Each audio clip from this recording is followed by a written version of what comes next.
Bonjour et bienvenue dans ce premier show de Cooking with Me. On se retrouve sur cette chaîne YouTube de cuisine. Pour ce premier épisode, une recette que l'on doit connaître par cœur, la pâte à choux.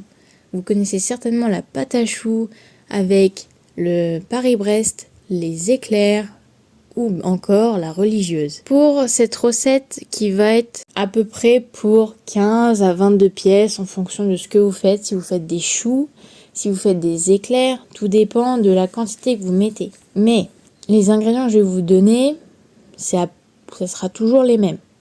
Vous aurez juste à doubler ou diminuer vos quantités. Donc pour les ingrédients, vous allez avoir besoin de 125 g d'eau, 125 g de lait entier, 3 g de sel, 5 g de sucre qui peuvent être facultatifs, 125 g de beurre, 150 g de farine, 250 g d'œufs. Jusque-là, vous m'avez suivi.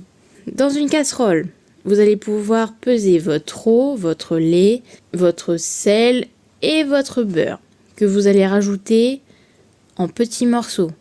Il faut absolument que votre beurre soit fondu lorsque votre liquide arrive à ébullition. Pourquoi j'ai dit liquide ? Parce qu'en fonction des recettes, vous pouvez la vouloir plus ou moins onctueuse, voilà votre pâte. Vous allez mettre par exemple de l'eau, 250 g d'eau ou 250 g de lait, ou comme dans cette recette, 50-50.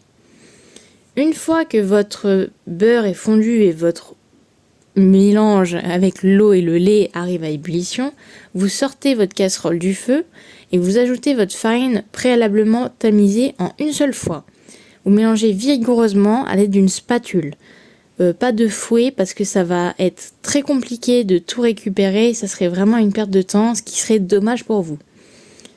Une fois que vous avez réussi à avoir un mélange, une sorte de pâte qui commence à se faire, vous pouvez reporter votre casserole sur un feu doux. Il ne faut pas non plus que votre panade soit desséchée et carbonisée sur le fond. Il faut juste qu'elle soit desséchée. Donc, pour savoir quand elle est desséchée, vous allez voir qu'elle ne colle plus ni à votre spatule, ni à votre casserole. Vous allez la débarrasser dans une bassine ou un tupperware ou une calotte froide pour stopper la cuisson. Et par la même occasion, évitez que quand vous mettez vos jaunes et votre blanc, ça cuise. À l'aide d'une spatule, vous allez incorporer les œufs au fur et à mesure. Voilà, vous n'allez pas mettre tous les œufs d'un coup parce que en fonction de plein de critères, votre panade n'a pas forcément besoin des 4, 5 ou 6 œufs. Peut-être qu'elle en aura besoin de 4, peut-être de 3. Voilà, tout dépend, il faut que vous regardiez avec vos yeux. Vous allez mélanger chaque œuf jusqu'à l'obtention d'une pâte lisse. Vous ne mettez pas un autre œuf alors que votre pâte, il reste encore des morceaux. Pour vérifier la consistance, vous allez pouvoir soit faire la technique de la spatule ou vous prenez et normalement ça tombe et ça fait une sorte de bec d'oiseau un petit peu inversé. Soit vous allez tracer un sillon avec votre spatule dans la pâte et normalement il doit se refermer lentement.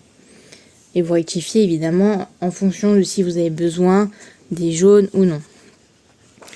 Vu que je suis d'humeur à faire des éclairs, une fois que vous avez préparé votre panade, vous allez la mettre dans une poche à douille.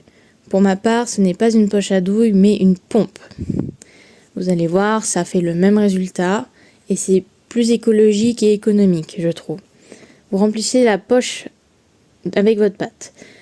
Ne faites pas l'erreur de débutant de trop la remplir jusqu'à ras-bord, parce que vous risquez plus de vous salir et ça va vous embêter pour le reste de votre préparation.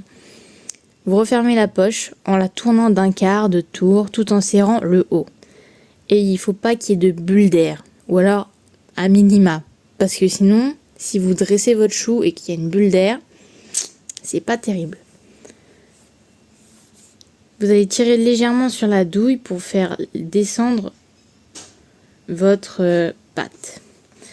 Sur une plaque préalablement beurrée ou alors avec un film, un papier de cuisson, Vous allez pocher des choux d'une longueur de 10 à 14 cm. Moi, personnellement, j'avais pas trop de pâte, du coup j'ai fait 10. À l'aide d'un pinceau, vous pouvez aussi ajouter la dorure sur les éclairs.